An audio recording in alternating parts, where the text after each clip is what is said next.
Mi, então vamos lá? Vamos. Vamos lá.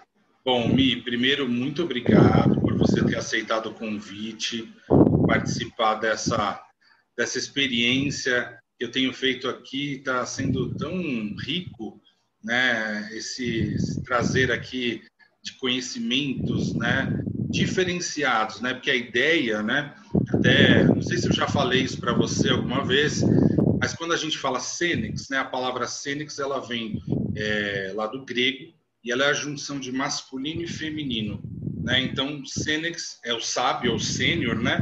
Mas é a junção da unidade masculina com a unidade feminina. Então, você tem, na verdade, a totalidade, né, bem integrada quando você fala de quem é Sênex, quem é sênior. E as pessoas esquecem um pouco disso no cotidiano e no mundo corporativo. Acha que quem é Sênex, o sênior é o cara que tem muito tempo de estrada. Isso não é verdade.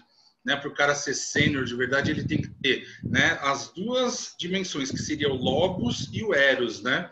E aí eu falei, bom, por que eu quero chamar de Sênex? Porque eu quero trazer, né, nessa parte do meu canal, eu quero trazer discussões sobre o ser humano. Não só o ser humano aqui, indivíduos, né, mas o que é ser humano. E aí a primeira vez que eu trouxe, que estou trazendo aqui, né, uma profissional do mundo corporativo, né, e do mundo educacional também. Então, queria muito te agradecer pelo convite que eu estou te fazendo e você aceitar ele. E quero muito te agradecer aí pela sua disponibilidade. Eu gostaria muito que você se apresentasse aqui para o público, falasse um pouquinho o que você faz. Bora lá! Bom, vamos lá. Vou tentar aqui, né, corresponder à expectativa. Então, aqui eu sou mestre em administração, né? Então, trabalhei aqui 11 anos em uma instituição financeira. Sou docente, né? Então, leciono aqui para algumas turmas no segmento de administração em publicidade. Tá. Fiz uma especialização, né, em gestão bancária, porque foi, né, da onde que surgiu toda a minha carreira profissional. Então, eu trabalhei em 3 grandes bancos, né? Legal. E depois eu senti uma necessidade de fazer gestão de pessoas. Que Então, aí eu legal. fechei o meu ciclo ali com o mestrado em administração, que eu acho que correspondeu bastante às especializações que eu já tinha feito. Legal, Mi. Então, olha só, você está dando, né, aula aí para as faculdades, e aí, principalmente os cursos de ADM que você ministra aí as aulas, não é isso? Tá, legal. Isso. E Mi, olha só que interessante, né? A gente hoje vai se propor a falar um pouquinho sobre recolocação no mercado de trabalho, na verdade um pouco mais amplo que isso, né? Mas quais seriam aí, né, as necessidades que a gente não vem suprindo, tanto as empresas que contratam quanto os próprios candidatos, o que a gente poderia falar para essas pessoas que estão buscando essa recolocação, principalmente se a gente pensar, né, Mi, a gente está num momento, né, tão estranho, né, no mundo, né, com relação à pandemia e tal, e muitas pessoas perderam seus empregos. E aí, obviamente, as pessoas acabam aceitando qualquer coisa por conta do desespero. Mas eu queria começar esse bate-papo nosso tentando falar um pouquinho sobre, né, essas expectativas do candidato e com relação à empresa. O que você sente que é o maior problema quando a gente tem uma pessoa se recolocando, fazendo processos seletivos, Mi? Tá. Eu acho que o grande gap aqui nasce ainda, né, que a gente está aqui dentro do RH. Então, eu, como uma profissional de RH, o que eu identifico, né, e também me coloco aqui, né, junto aqui com os meus colegas que estão aqui no ramo. Eu vejo que a gente ainda precisa, né, tem um desafio de ser mais humano, né, então de sentir mais empatia. É claro que quando a gente está inserido em uma organização, a gente tem o desafio de tratar, né, de acolher os candidatos e também tem o desafio da organização. Claro. Então, como que a gente consegue ter uma linha tênue onde eu consigo, né, dosar e ter o equilíbrio, onde eu consiga fazer o alinhamento aqui, né, com o gestor que está dentro da organização, para que eu possa acolher esse candidato que está vindo do mercado. Então, o Uhum. que eu vejo que a gente tem um desafio ainda é também de entender a vaga que a gente está abrindo e colocando no mercado. Porque muitas Tá. vezes o profissional de RH, o gestor chega ali para ele e fala assim: olha, eu preciso de uma posição nova. Uhum. Tá, tudo bem. Então vamos colocar aqui um exemplo. Eu preciso de uma posição para trabalhar em crédito, mas o que que você precisa, né? Então, aqui, Uhum.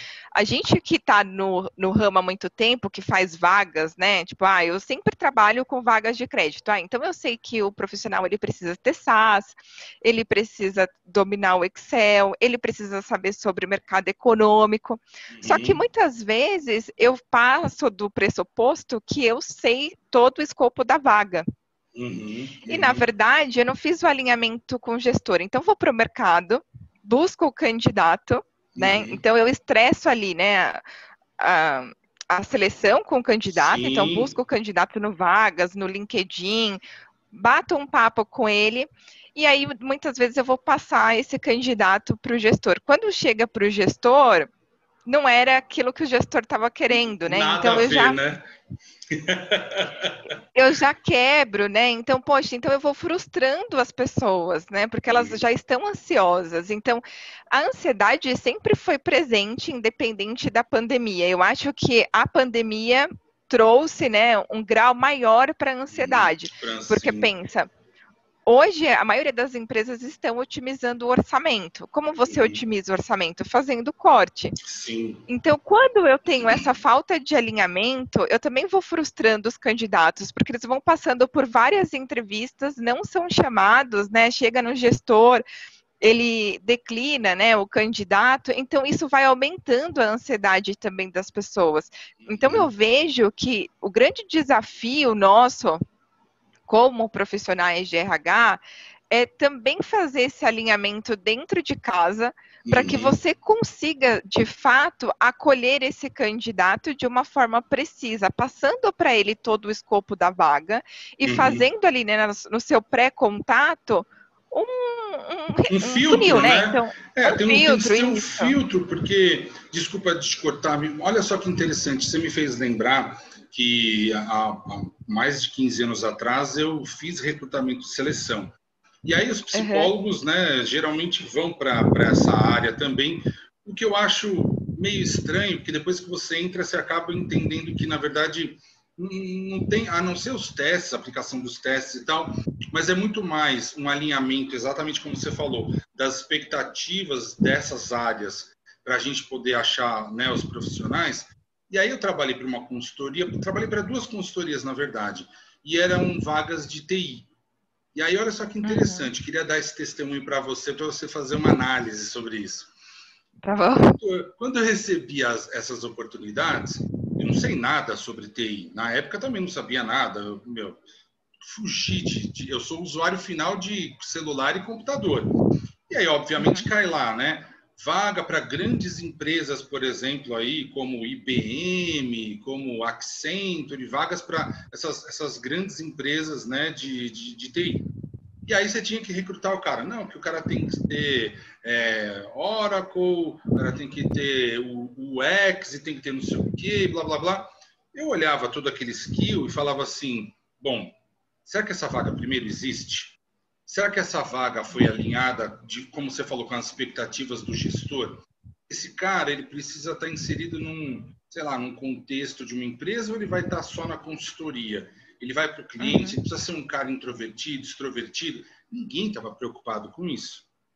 E aí Uhum. falavam para mim assim, ó, não, você vem do sonho do cara trabalhar nessa empresa e aí você tem que mostrar resultado. Eu falava assim, mas eu vou mentir para o candidato? É isso? Sério? E Uhum. aí as pessoas falavam da consultoria, é quase isso, mas você não fala que é isso. Eu falei, como assim? Estou vendendo uma mentira para as pessoas. Aí, às vezes, as vagas não existiam. As vagas eram só para mostrar ali, né, que a consultoria tinha currículo para para participar de um bid lá de concorrência. Aí você fala, olha que ponto que chegamos, né? Então, eu estou fazendo escambo de mão de obra a meu favor. Qual o sentido das pessoas fazerem isso se eu estou recrutando gente, ser humano, como você falou? E essas pessoas, elas têm conta para pagar, sofrem porque estão desempregadas. E aí as empresas não davam nenhum retorno, não queriam nem saber. Aí sabe o que eu fazia às vezes com os consultores? Que eu ligava para os caras, né? Os caras lá de informática, eu falava assim, ó, seguinte, meu nome é Alexandre, eu sou da consultoria tal. É o seguinte, ó, eu não manjo nada disso aqui, ó. Vou ser bem realista com você. Se você não tiver esse skill, cara, não venha. Porque se você quiser me enrolar, falar que você tem todas essas nomenclaturas aqui, eu não vou saber de merda nenhuma. Aí o cara falava, pô, legal que você está sendo firmeza e tal. Os caras adoravam, né? E aí eu conseguia, no mínimo, um candidato um pouco mais próximo, porque o cara já sabia mais ou menos a empresa, os caras já sabem, né, que as vagas estão rodando.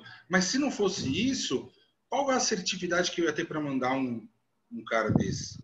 Faz a sua análise de uma coisa dessas, Mi.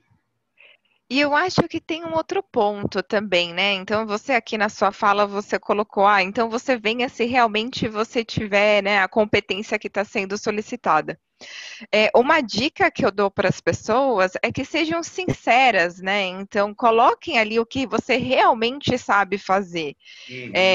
Então, porque se o selecionador, né, gostar do seu perfil, muitas vezes a gente sempre fala, poxa, é mais difícil eu treinar uma pessoa, desenvolver uma pessoa em soft skill do que o hard skill, né? Então, muitas vezes, eu lembro que eu trabalhei bastante tempo com seleção de estagiário. Então, né, a gente gostava de buscar os estagiários que tinham poucas experiências no mercado, porque você consegue aculturar de uma forma, né, melhor quando é o primeiro trabalho, você molda ali de acordo com a cultura da empresa.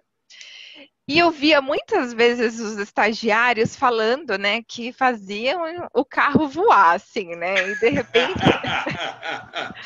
Quando o gestor apertava mais ali, né, fazendo perguntas técnicas, você via que ele dava uma espanada, assim, poxa, não era bem assim. E aí você se queima na largada, né? Porque é importante também você mostrar, né? Algo que a gente sempre conversa aqui, é uma questão de você mostrar também a sua vulnerabilidade, né? O quanto que você está aberto para se mostrar e dizer que estou aberto para aprender, né? Então, coloque somente o que você realmente sabe executar. Tá, mas você aí ia colocar alguma coisa? Não, aqui eu quero te perguntar. Você deve ter escutado muito assim já dos candidatos. Agora falando também dos candidatos, vai. Mas se não mentir um pouquinho aqui, eu nunca vou ser contratado. Então é melhor eu mentir um pouco, ser contratado e depois eu vou correndo atrás. Como lidar com um candidato assim? Eu acho que é super difícil, assim, né? Quando a pessoa tem esse tipo de postura. E aqui, para os profissionais de RH, quando a gente faz uma seleção por competência, você vai pedindo para as pessoas trazerem exemplos, né, de como que ele já executou aquele projeto que ele colocou no currículo, de como ele executa, né, a ferramenta. Eu sempre gostei de fazer processo seletivo sempre com especialista da área. Então, por exemplo, se fosse uma vaga mais generalista, aí tudo bem, né? Você tocar mais sozinho. Agora, quando é uma vaga super específica, por exemplo, a gente fazia seleção de cientistas de dados. Poxa, como que eu, né, aqui formada, né, toda a minha formação ali em administração, em pessoas, como que eu vou analisar? Então, eu ficava muito mais com a parte comportamental e o gestor, né, o especialista vinha fazendo as perguntas técnicas. Então, eu vejo que também a gente tem um desafio de buscar mais seleções por competência, né? Então, você realmente testar o candidato. E é claro que você precisa ter um respeito também com o candidato, né? Não é só colocar o candidato lá com uma folha de papel ou com o computador e falar, vai, faz. Então, deixar ele tranquilo também para ele poder executar aquilo que ele se propôs a fazer. Porque o que eu vejo também é que existe também as pessoas que têm a competência, mas por conta do nervosismo se perde. E eu vejo que a gente, como profissional de RH, a gente pode ter esse feeling, essa empatia e trazer ele para uma nova oportunidade, sabe? Olha, isso que você está falando é muito importante, porque eu acho que reverbera, né, e corrobora com o que eu comentei, que eu não tenho competência ali técnica para falar de UX, de Big Data, então eu era sincero, mas nada substituía para mim o olho no olho. Então, eu Sim. trazia todos os caras, inclusive até sendo autorreferente de novo, uma vez falaram para mim, só tem esse cara aqui, que era um cara lá para uma vaga de um cliente super grande, uma multinacional super, né, rigorosa e tal, Suíça. E aí eu falei assim, então esse candidato, ele vai dar problema lá porque ele tem uma questão comportamental. Ah, mas ele é muito bom tecnicamente. Eu falei, ok, mas olha só o que você comentou agora. Você tem aí um olho no olho, vê lá que aquela oportunidade para ele não vai ser adequada por X ou Y. E aí, de repente, eu falei, olha, só que tem um cliente aqui que é super despojado, o menino era surfista e tal, e essa empresa topa esse perfil e vai dar muito bem lá. O que aconteceu? Não me escutaram, pediram para eu assinar lá, falei, eu não vou assinar que ele é bom para essa vaga, me recusei, o diretor ele mesmo assinou e tal, mandaram ele para essa multinacional aí toda chique. Passou uma semana, o cara mandou lá um fulano lá para aquele lugar e obviamente ele foi demitido. E aí o que aconteceu? Voltou para lá e eu falei, tá vendo? Agora, o problema não é o candidato. Tudo bem, ele fez lá, ele teve uma questão, né, assim, de falta de educação, desrespeito, teve. Mas se tivéssemos mandado ele naquela época para aquele cliente mais adequado, será que isso teria acontecido? Percebe? Então é isso que você falou, é muito bom, porque senão também, olha só, eu sempre vou culpabilizar os candidatos.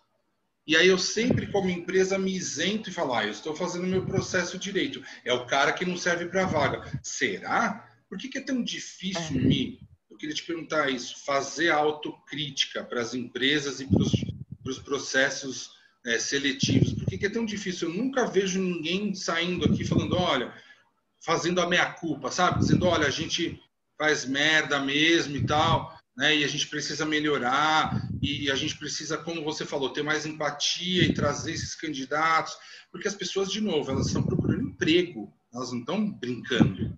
Ah, mas a empresa também não está brincando. Claro, mas olha só, você não vai investir seu dinheiro como empresa no capital humano? Por que você não vai fazer um processo seletivo, então, bom? Não faz sentido. Eu vejo que a gente tem muito turnover, né, nas empresas, e muitas vezes é porque a gente não faz o fit direito no início, né? Então eu Olha, trago o candidato, coloco ele, né, e de repente eu perco ele para o mercado. Então, quando a gente começa a estudar um pouco mais, se aprofundar nos indicadores, às vezes a gente tem uma remuneração ok, um pacote de benefícios ok, e às vezes o cara foi para uma empresa onde ele ganha menos, olha o aí. pacote de benefícios é menor, mas ele é aderente àquela outra cultura. Então, eu vejo que a gente tem oportunidade ainda de melhorar o nosso início, sabe? O processo de Uhum. seleção. E eu também vejo que isso é uma responsabilidade meio bola dividida, assim, sabe? Sim, Porque muitas vezes aqui, como você colocou, né, no início, a gente fica desesperado, o candidato está no mercado, né, está procurando uma realocação, e aí o que vem para ele, ele pega, né, e de então. repente, né, então ele vem, pega aquela oportunidade, porque fala assim, poxa, eu tenho um boleto para pagar, né, Claro. eu tenho um aluguel, eu tenho umas contas, e agora o que, que eu faço? Chegou lá a oportunidade, é essa que eu vou pegar, vai que eu não tenho uma outra oportunidade. E Uhum. muitas vezes o que você vai fazer não faz os seus olhos brilharem, né? Então, como que você vai desempenhar algo que você tenta todo dia e fala, putz, eu vou ter que fazer isso, assim, O que sabe? eu estou Então eu fazendo vejo que aqui, né? isso, o que que eu estou fazendo aqui? E aí muitas vezes a gente fala assim, poxa, a organização adoece as pessoas. Mas o quanto que a gente também se permite adoecer, né? Então, Pois é. assim, será que eu fui sincero comigo mesmo na hora que aquela oportunidade chegou para mim? A Uhum. mesma coisa num processo de promoção dentro de uma empresa. Às vezes você está confortável e aí a organização mesmo te cobra, né? Porque você não pode ficar preso numa posição só e que você precisa, né, buscar voos mais altos. E a pessoa está confortável ali, desempenha um trabalho bem, né, um trabalho excelente, e aí, porque ele é pressionado, ele vai para uma outra posição, aceita uma promoção. mas aquele não era o momento dele, né? E ele sabia que não era o momento e era uma função que ele não gostaria de exercer. Então você vê que a performance também vai caindo, né? Porque a dinâmica já não é mais, não faz mais tão sentido para aquela pessoa. Então eu acho que a gente precisa também se respeitar mais, sabe? Porque senão a gente fica sempre colocando assim, mas a empresa, o selecionador, a culpa, né? A viu que eu culpa tá no outro, né?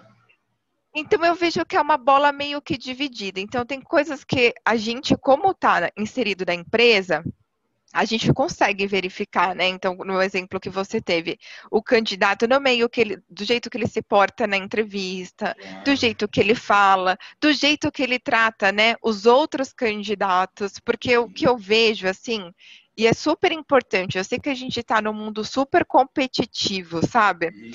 Mas o quanto você precisa ter respeito por aquela pessoa que está concorrendo à mesma vaga que você.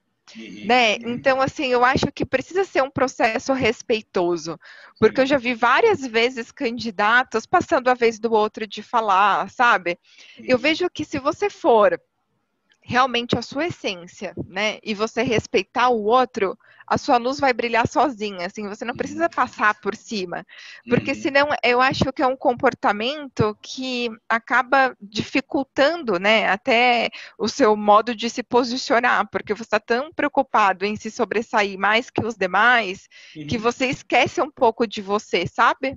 E isso já está mostrando, na verdade, né, um perfil ali que pode ser insubordinável, né? Você pode ter uma pessoa que seja agressiva demais nesse sentido, porque uma coisa é você se colocar de uma maneira, né, com energia, com proatividade, outra coisa é você passar por cima dos outros. Então, de novo, isso comportamentalmente vai falar sobre esse candidato. Então, se a gente pudesse aqui, então, elencar coisas importantes para o candidato no momento que ele participa de um processo seletivo. O que você diria? Como se portar num processo seletivo? Como é que você falaria sobre isso? Eu vejo que aqui o que eu sempre escuto, né? E às vezes eu dou assim, você ri, né? Ou você ouve, concorda para não deixar de ser simpática, né? Mas eu vejo muitas pessoas falando assim, gente, vai lá na frente do espelho, ensaia, né? Eu acho que isso é um erro, sabe? Eu vejo que você precisa ser estratégico, né? Então, poxa, o recrutador, né, entrou em contato com você, falou sobre a posição da vaga, falou sobre o principal desafio da vaga. Acho que a sua estratégia é buscar um projeto que você tenha feito que converse com o que ele colocou ali de oportunidade para aquela vaga. Mas não que você vá para frente do espelho e que você passe horas, né, falando ou imaginando, né, perguntas do que o recrutador vai fazer. Eu vejo que você precisa ser você e o que você precisa ficar atento, eu acho que você precisa ter uma escuta ativa, né? Então, escute o que o recrutador está te dizendo, para que você consiga buscar o melhor projeto que você tenha feito para que você consiga vendê-lo. Então, eu vejo que essa é a principal dica que eu dou, assim, né? Então, seja você mesmo e busque realmente o projeto que você realmente teve sucesso. E uma outra dica também é que na hora do processo seletivo, quando te perguntarem, né, se você já errou, se você já deixou de entregar um resultado, eu vejo que muitas vezes o candidato tem dificuldade, né, se posiciona assim, não, eu nunca errei. E aí você, como recrutadora, você pensa assim, como assim? Como assim, né? Somos seres humanos e tem uma hora que a gente erra, não tem jeito, né? Senão seríamos todos substituídos por máquina. Então, seja sincero, né? Traga aqui. Não é erro você dizer o que você deixou de fazer ou o que você não percebeu ali naquele momento daquele projeto. É importante que você coloque qual que foi, né, o erro, o gap que você teve ali, mas o que você fez para contornar aquela situação, porque é isso que a gente vai avaliar, né? O seu raciocínio de como que você contornou aquela situação. Nunca digam que você nunca errou. Tá? Então isso pega muito mal. Pega mal, né? Não, e você estava falando, Mi, eu lembrei de uma história. Eu gosto de contar as histórias aqui, que eu acho que elas exemplificam, né? uma vez eu fui fazer uma oficina de palhaço, né? Era uma oficina de um curso de clown lá.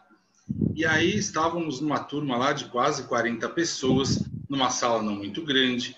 E aí teve um determinado momento que a pessoa que fazia lá a condução dos trabalhos, uma super atriz aí, ela falava assim, agora eu quero que todo mundo me emocione. E aí faça alguma coisa muito incrível e tal. E aí tinha uma hora que eu olhei assim para os lados, tava todo mundo pulando e fazendo, né, assim, de um jeito tão voraz.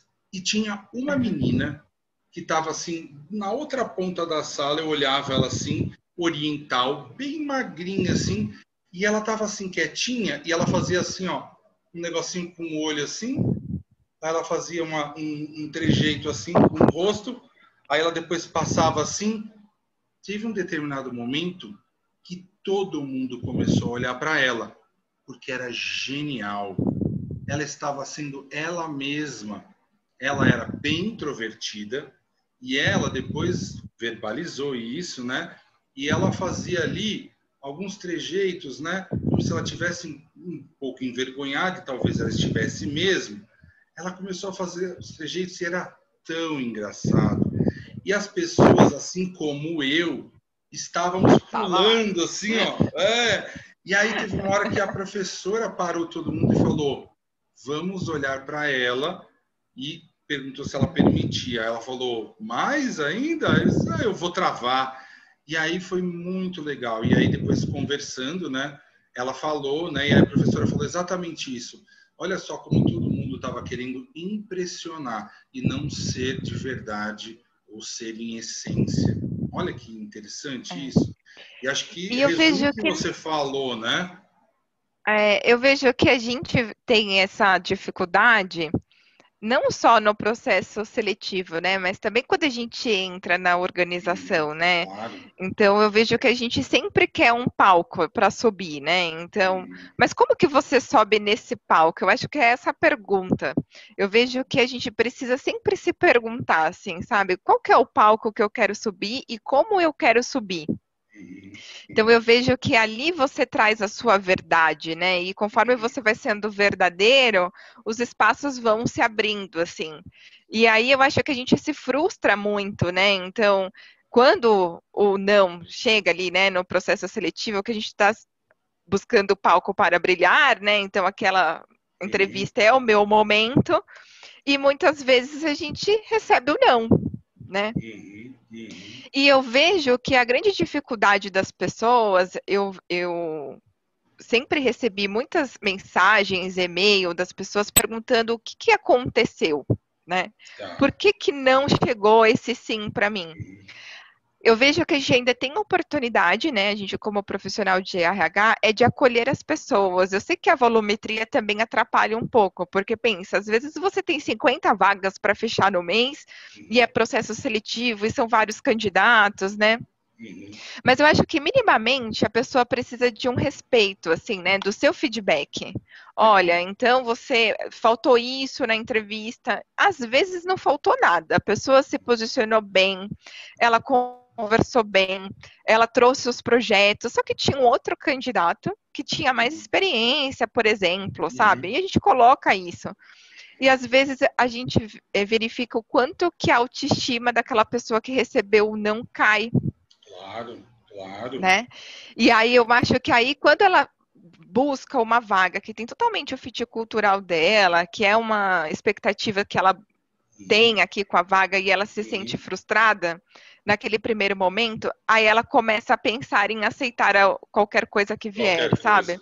Então, uma delicadeza que o profissional de recrutamento precisa começar a desenvolver e minimamente dar um feedback, mesmo que negativo, até para que esse candidato depois ele possa participar de outros processos na mesma empresa, porque a gente, né, a gente está aqui recrutando pessoas e pessoas, né, você não é que nunca mais vai voltar nesse processo seletivo. Se você receber um feedback negativo, mas de uma maneira assertiva, que isso pode te ajudar, se pintar um outro processo, você vai.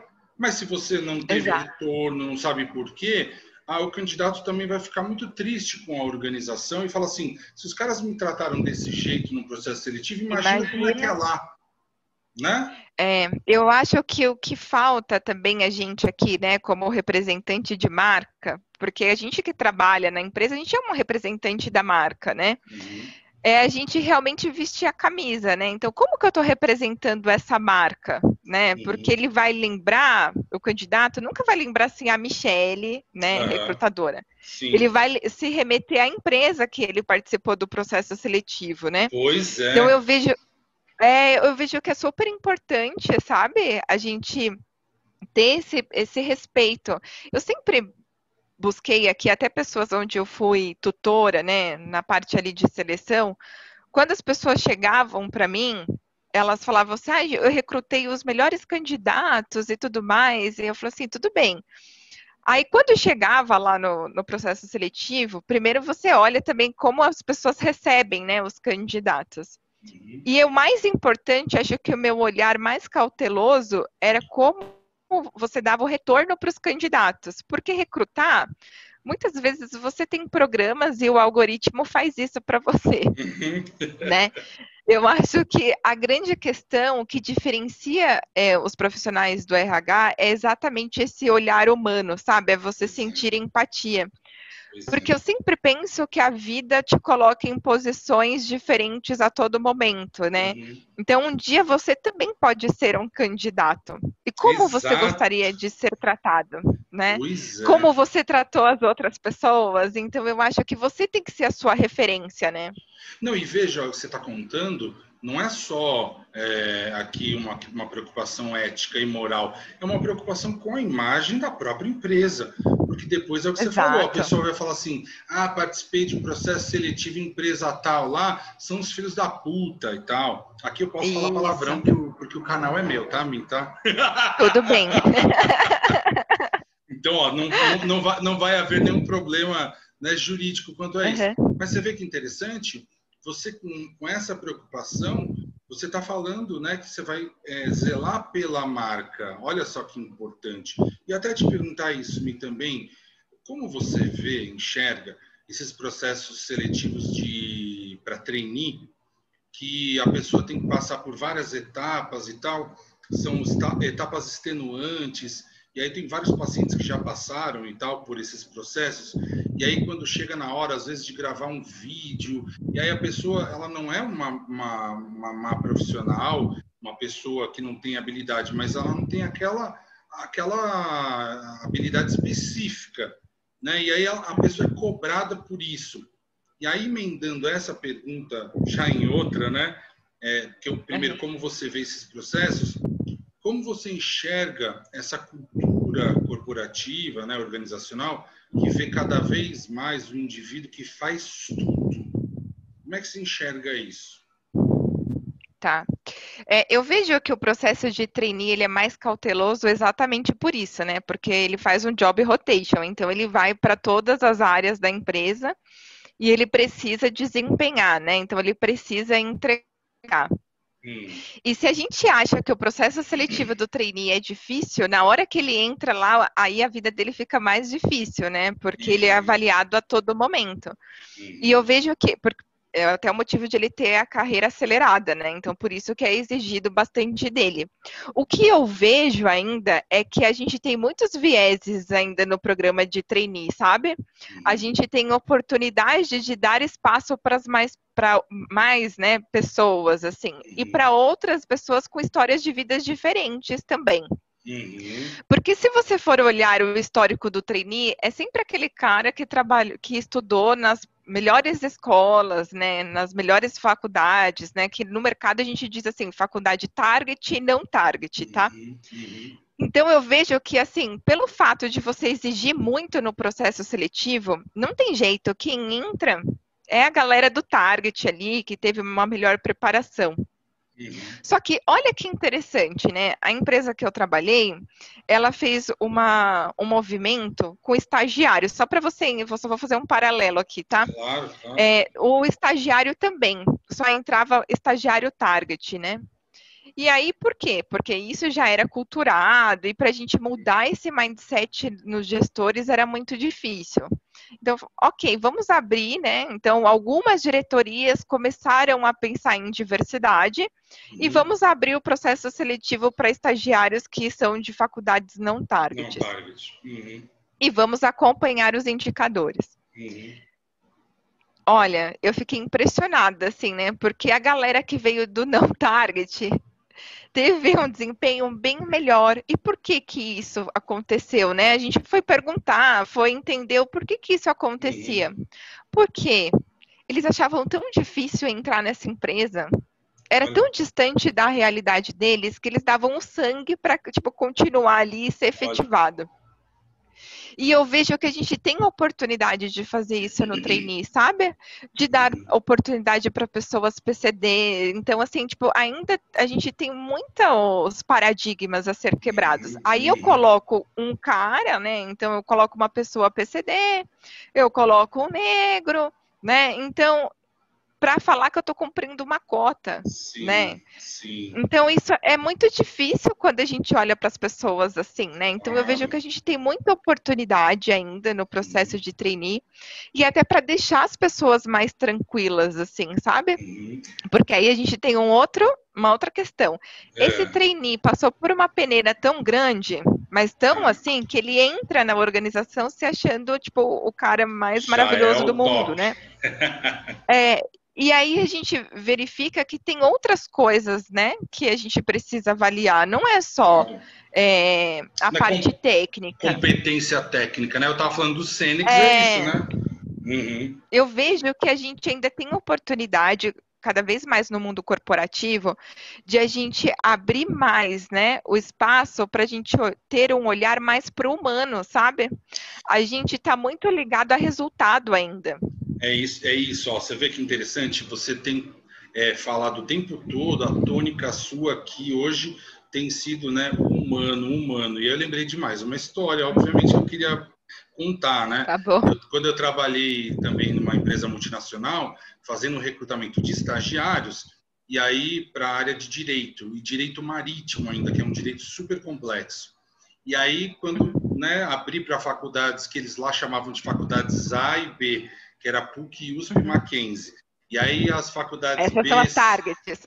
Targets. Aí B, C eu vou falar de maneira simples. Aí falava que as C e D eram todas as outras, né? E aí eu falava assim, trazia os candidatos e falava assim, mas não é essa. Por quê? A dinâmica do trabalho precisava ser de alguém não técnico, mas alguém de punho mesmo firme, de ter ali um dinamismo psíquico e enfrentamento das situações conflituosas que apareciam ali no momento. Quando eu falei para a gestora da vaga, que era advogada lá do setor, falei para ela, pelo amor de Deus, deixa eu abrir essa vaga para as outras faculdades. Quando eu fiz isso, veio uma menina, incrível, e que ela ficou como estagiária e, ela falou a mesma coisa que você comentou. Falou, pô, nem imaginava trabalhar numa multinacional dessas e tal, não sei o quê. Ela ficou lá, foi efetivada, só saiu de lá porque ela foi morar no exterior. Então, assim, olha que incrível isso, olha que incrível. Então, olha que importante, a gente precisa sair dessa coisa só dos resultados da parte tecnicista. Tudo bem, seria muito bom se todos nós pudéssemos só estudar e não trabalhar, né? E todo mundo ter muita formação técnica e depois você vai para o trabalho. Mas a realidade é outra, a gente tem que fazer as duas coisas. Mas aí, encaixado com a outra pergunta que eu te fiz, queria que você me fale sobre isso, porque esse é um dos maiores motivos da chegada de pessoas com burnout no consultório. É você ser exigido de fazer tudo. E isso, para mim, é impossível. Como é que você enxerga isso? E eu vejo que essa parte mais generalista está acontecendo bastante, né, em todas as organizações, onde você tem uma multifunção, né? E aí eu vejo que a gente pode se prejudicar porque você não se torna especialista em algo, né? E aí, quando você vai para o LinkedIn, por exemplo, quando você tem algumas vagas abertas, eu vejo que é o movimento inverso, assim, né? Quando você está dentro da organização, é exigido um pouco que você seja generalista, né? Que tenha funções híbridas. Uhum. Mas quando você vai para o LinkedIn, para o vagas.com, né, para essas plataformas, a gente olha que a exigência é que você seja um especialista em algo. Uhum. E aí, como que você vai dar match com um perfil, né? Então, muitas vezes o recrutador entra em contato com a pessoa e ela fala, eu fazia isso, eu fazia aquilo. Tá, mas de fato, aonde você era especialista? Aí a pessoa Aham. fala, eu tenho uma função híbrida. Então você não corresponde com a vaga, porque a gente precisa de Uhum. alguém que realmente tenha especialidade, né? Entendi. Uhum. E aí eu vejo que também é difícil também, né? Eu vejo que se as empresas, elas têm aquela posição de cadeira para fazer uma função híbrida, Uhum. coloquem isso também na vaga, né? Que Tá. você precisa de uma pessoa mais generalista, porque quem está em RH, por exemplo, você pode trabalhar com desenvolvimento, você Uhum. pode trabalhar com recrutamento e seleção, ou você Uhum. pode fazer as funções mais de DP, né? Que é o que a gente carregou aqui para recursos Sim. humanos. Aham. E é bem segmentado isso quando você vai buscar vagas. Só que muitas vezes, quando você entra numa empresa, você faz tudo. Você faz desenvolvimento, né? Você faz recrutamento e seleção. Eu vejo que o DP é mais back-office, assim, então acho Sim. que fica mais mesmo como especialista, assim, Sim, sabe? entendi. Mas em outras funções dentro das organizações, Acaba se busca fazendo. muito pelo Uhum. generalista, e isso também eu vejo que desgasta um pouco as pessoas, assim, sabe? É, porque, desculpa te cortar, porque olha só, as pessoas começam a entender que, tá bom, eu tenho uma série de coisas para fazer, mas aquilo, né, sei lá, 93% das coisas não agradam. E a pessoa começa a ficar insatisfeita e vai ficar o quê? Desmotivada ou depressiva mesmo, É. vai acabar se afastando, né? Então é interessante assim, será que o Ford e o Taylor não estavam certos lá atrás em colocar a pessoa certa para o lugar certo? Porque, assim, se Uhum. exigir das pessoas que têm uma tipologia diferente para que elas façam tudo, né? E a mesma coisa, na verdade, as mesmas funções ali, eu acho que é um assassinato. Porque, de alguma É, maneira, esse sofrimento vai aparecer. A pessoa vai falar assim: peraí, mas eu poderia ficar, sei lá, num computador, no mainframe, lá sozinho, 24 horas lá, que eu ia ficar tranquilo. Agora, você põe isso, um introvertido, mas você põe um extrovertido para fazer isso, o cara vai morrer lá, ele precisa de gente. é. Pô, e esse cuidado, por que isso não acontece, né? Eu vejo assim, né? É difícil, né, você ter essa questão de ser especialista, então cada vez mais você está generalista. E eu acho só que a gente acabou se confundindo um pouco, né? As organizações podem ter se confundido, é que é importante você ter uma visão do todo, né? Então é Uhum, importante todo colaborador saber em que negócio ele está inserido, né? uhum, Porque às uhum. vezes eu também tenho esse lado desse colaborador que ele faz uma função e o resto do mundo não existe Aí aqui ele para só ele, né? bate carimbo, né? Ele virou batedor de carimbo. Ah, Isso. Eu acho que o que se buscou nas organizações foi que quebrasse um pouco isso e que a pessoa tivesse uma visão do todo. E uhum. aí acho que pode ter se perdido porque não ficou só na visão do todo e acabou se fazendo multifunção, sabe? Entendi. Legal você falar isso. Muito Ah, bacana. Muito bacana. Mi, a gente ficaria aqui horas conversando sobre esse assunto, né? Mas, olha, a gente já aham. quase chegou, bateu uma hora aí batendo papo, né? Caramba, Olha, passa muito rápido, né? Então, ó, que passa aí bastante. fica o convite para a gente falar em outras ocasiões sobre esse mundo, esse universo que é, né? O universo corporativo, das empresas, dos candidatos. Então, só queria mais uma vez te agradecer. E aí, lá no começo, eu falei assim: te agradecer pelo convite, porque eu quero contar para todo mundo. Quem me convidou, na verdade, foi a Mi para fazer sobre esse tópico, né? Então, olha só, É muito verdade. legal. Ela que falou, e aí ela me convidou e depois eu a convidei. Então, ó, muito obrigado, Mi, mais uma vez, tá? Imagina. Eu Então, acho que a gente tem oportunidade ainda para falar mais sobre, tem, né? Eu né? acho que é importante também a gente deixar um canal, assim, né, das pessoas buscarem também, né, pode ser um apoio, pode ser uma conversa, assim, eu acho que a gente tem oportunidade, né, de disseminar, por exemplo, essa conversa, porque quantas pessoas estão passando por isso nesse momento, né? Tantas Exato. pessoas querendo se realocar e tantos profissionais de RH com desafio aí de acolher pessoas na pandemia, né? Pois Então é. eu vejo que a gente deveria conversar muito mais sobre o indivíduo, assim, sabe? Porque as organizações elas só acontecem, né? Só estão de pé porque são feitas, né, por pessoas, as pessoas que buscam o resultado. Então eu acho que isso é importante, assim, sabe? Acho que a gente deveria aproveitar esse movimento que a gente está hoje de olhar mais para si, né, se identificar, buscar a sua essência, para depois poder oferecer para as pessoas, né? Então eu acho que isso é super importante. Muito legal, Mi. Mi, é isso aí. Muito obrigado Obrigada. mais uma vez. E, ó, Um quem beijo. quiser falar com você, você oferece, as pessoas podem mandar e-mail para você, mais legal, as Claro, pode dúvidas. sim. Então eu vou deixar aqui na descrição do vídeo, porque aí as Tá pessoas vão bom? comentando e tal, e aí a gente vai encaminhando para você.